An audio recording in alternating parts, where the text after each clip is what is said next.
11 দিনের পুলিশ হেফাজতের পর ফের আদালতে জাহাঙ্গীর খান।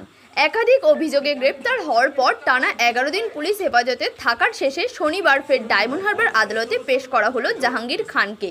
প্রথমে আদালত তাকে 5 দিনের এবং পরে আরও 6 দিনের পুলিশ হেফাজতের নির্দেশ দিয়েছিল।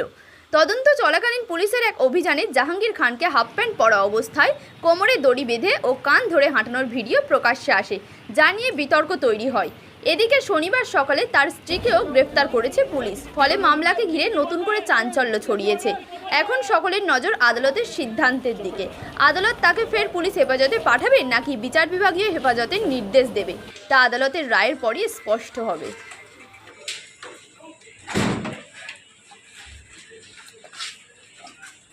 জামিনটা তো স্ত্রীকে গ্রেফতার করলো, কিছু বলবে? ভাই চলো চলো চলো চলো কি বলবেন? কি বলবেন? কি বলবেন? চল চল চল